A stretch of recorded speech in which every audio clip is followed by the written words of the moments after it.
Everything that He's given unto you, He's given it to you for a purpose.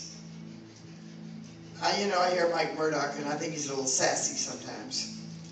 But he said he was believing God for $150 this and $100 that, and God began to give him the money, and finally somebody gave him $5,000, and he was thinking about all the things he was going to buy. He needed curtains for his windows. He didn't have any furniture in his house, and he was getting all ready to buy all of it.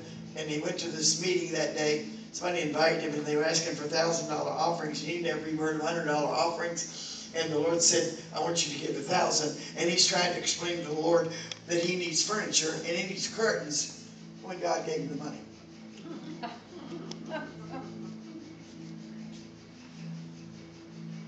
He said, finally the Lord spoke to him. He says, when I speak to you to give, I got a harvest in mind. Oh, come on, are you listening to me? I didn't catch the rest of it. He gave him a long plan. He remembered it all. When God speaks to you to do, or me to do anything, it's not a one-moment thing. It's a building plan to what He wants to do in our lives. And listen, He doesn't want to have to speak. He just wants to nudge you. You understand? Just nudge you. Just nudge me. We just feel a little nudge. I told you, I think that. He said, finally the Lord spoke to him. He says, when I speak to you to give, I got a harvest in mind. Oh, come on, are you listening to me? I didn't catch the rest of it. He gave him a long plan. He remembered it all. When God speaks to you to do, or me to do anything, it's not a one-moment thing. It's a building plan to what He wants to do in our lives. And listen, He doesn't want to have to speak. He just wants to nudge you. You understand? Just nudge you. Just nudge me. We just feel a little nudge. I told you, I think that was the biggest offering I've ever gave a street person the other day. But God knew I had all that money in my purse. I'd already gone down to just send $3,000, $2,000, $2,200.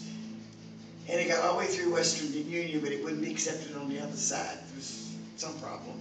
And I had to go back down there, go through all this red tape to get the money back. So I had all that money in my purse. I had about $6,000 in my purse. And God knew it. And He asked me to help those people. And I said, sure. I just reached. I didn't know which one I took it out of. I had 3 envelopes in my purse. Now, I don't normally carry $6,000. That was the first time. God knows what we have and what we don't have. I finally got the money out of my pocket. Listen, you don't know what this little prayer meeting just bought a motorcycle. Listen to me. A little of my book money went with it, $1,000 of my book money. Somebody gave me a $5,000 check. We put running water all the way through the orphanage. They were drawing by the buckets out of the well to take care of 40 people. Wow. We put in sinks, toilets, showers. We bought a new motorcycle.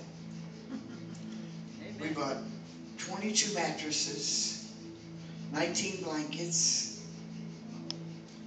and then there was a few $100s for food also in it.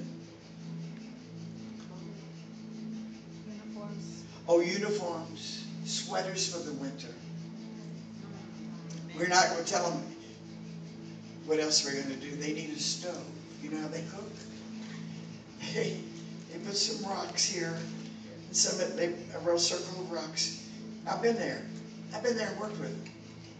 And some rocks in the middle. We're not making fun, please. And then they put the pot of water on top of it. And they mainly eat rice and beans. Oh God, please don't let me share anything that will hurt them. They don't know what meat's like. So I thought about buying them a cow for milk, you know? You got to think about these things.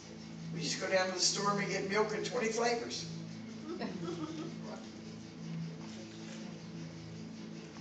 Orphans and widows. Hallelujah. Hallelujah.